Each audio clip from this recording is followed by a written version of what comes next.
much more recent discovery is something that was discovered in 2009, so 11 years ago.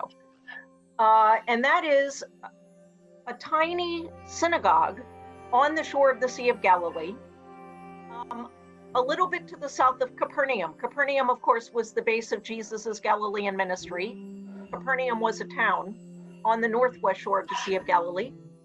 So just a few miles to the south of that is another important town on the shore of the Sea of Galilee called Migdal in Hebrew, or in ancient Aramaic, it was called Magdala. Magdala was the hometown of Mary Magdalene. That's why she's called Mary Magdalene, because she was Mary from Magdala.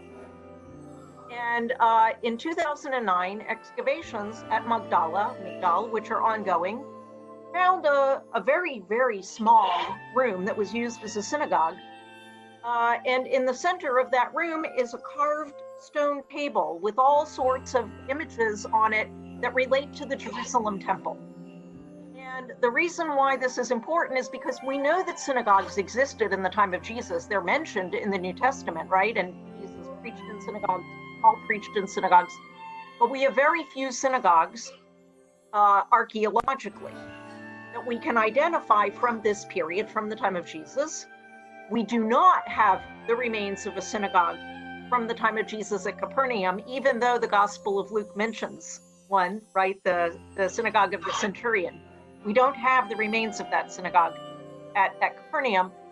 But what we do now have at Migdal or Magdala, the hometown of Mary Magdalene, is a 1st century AD synagogue that gives us an impression of what, what this would have looked like, what this might have looked like, right?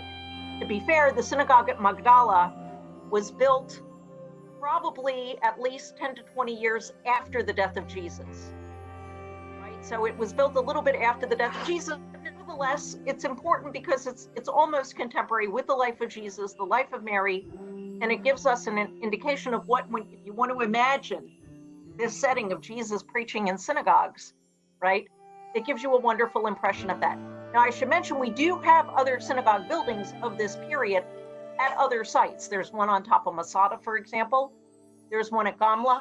But the importance of the one at Magdala is that it's associated with a site that is connected directly with Jesus, right? That is the site of Magdala, right? Whereas the other ones are not. So in that sense, it's important. It's also the stone table, and it is also very strange. The decoration on it is strange, and it's been the subject of a lot of scholarly debate. But anyway, so I would put that in there as well as a very important recent discovery that helps contextualize Jesus.